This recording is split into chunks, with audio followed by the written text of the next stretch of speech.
આણંદ તાલુકાના સારસા તાબે આવેલ ખડીપુરા ગામની પ્રાથમિક શાળામાં ગત રાત્રિના સમયે કિશોરી ઉપર સામૂહિક દુષ્કર્મના પ્રયાસનો કિસ્સો સામે આવ્યો છે। કિશોરી પર સામૂહિક દુષ્કર્મનો પ્રયાસ બહેનપણી જ રાત્રે શાળામાં લઈ ગઈ।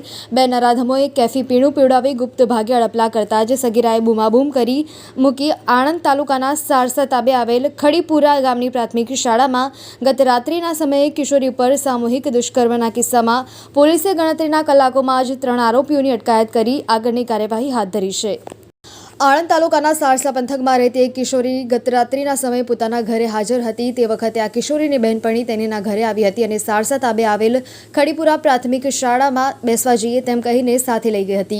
આ બંને બહેનપણી શાળામાં બેઠી હતી તે દરમિયાન કિશોરીના બહેનપણીનો ભાઈ મુકેશ ભીમસિંહ પઢિયાર અને તેનો મિત્ર સંજય સુરેશભાઈ ચૌહાણ તે આવ્યા હતા। જે પૈકી સંજયભાઈ સુરેશભાઈ ચૌહાણે તેની પાસેની બોટલમાં ભરેલ નશાકારક પ્રવાહી આ કિશોરીને પીવડાવ્યું હતું। આ અંગે કિશોરીની ફરિયાદને આધારે ખંભોળજ પોલીસે BNS એક્ટની કલમ 74, 123, 64, 115(2), 61 તથા પોસ્કો એક્ટ કલમ 8 મુજબનો ગુનો નોંધ્યો હતો અને ગણતરીના કલાકોમાં 3 આરોપીઓને ડિટેન કરી આગળની કાર્યવાહી હાથ ધરી છે। બીજી બાજુ ખંભોળજ પોલીસે ભોગ બનનાર કિશોરીને સૌપ્રથમ સારસા હોસ્પિટલમાં લઈ જવાઈ હતી, જે બાદ વધુ ચેકઅપ અર્થે વડોદરાની હોસ્પિટલમાં ખસેડવામાં આવી છે।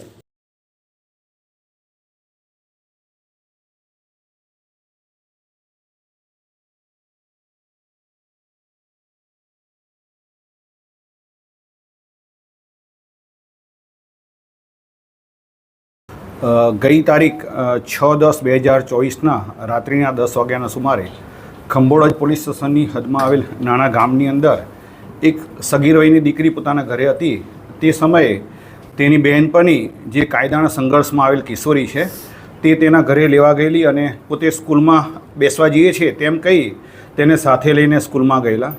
આ બંને બહેનપણી સ્કૂલની અંદર બેઠા હતા। તે દરમિયાન આજે કાયદાના સંઘર્ષમાં આવેલ કિશોરી છે તેના ભાઈ મુકેશ ભીમસિંહ પઢિયાર અને એનો મિત્ર સંજય સુરેશભાઈ ચૌહાણ ત્યાં આગળ આવેલા અને તેમણે પણ વાતચીત ચાલુ કરેલી। એ દરમિયાન સંજય સુરેશભાઈ ચૌહાણે પોતાની પાસે પાણીની બોટલ લઈને આવેલો હતો। તે પાણી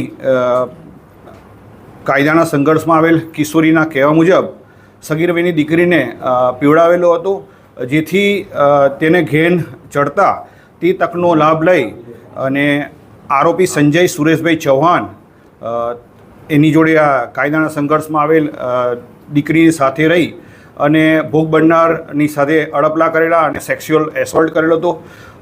દીકરીએ પ્રતિકાર કરેલો હતો અને તેને બચકું પણ આરોપી સંજય સુરેશભાઈ ચૌહાણને બચકું પણ ભરેલો હતો અને આજુબાજુના લોકોને બૂમાબૂમ કરતા આજુબાજુના લોકો ભેગા થઈ જતા આ આરોપીઓ ત્યાંથી નાસી છૂટેલા હતા।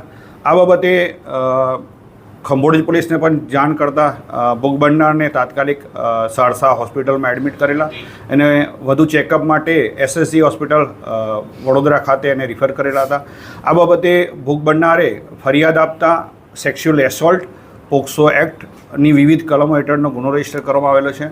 સદર ગુનાની ગંભીરતા સમજી ઇન્ચાર્જ પોલીસ અધિક્ષક SP કુંપાવતે સદર ગુનાની તપાસ CPI દેસાઈને સોંપેલી છે।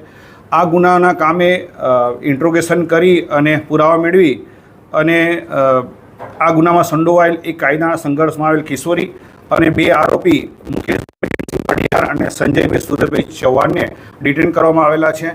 હાલમાં ભોગ બનનારનું મેડિકલ ચાલુ છે અને આરોપીઓનું ઇન્ટ્રોગેશન કરી અને તેને અટક કરવાની તજવીજ હાથ ધરી છે।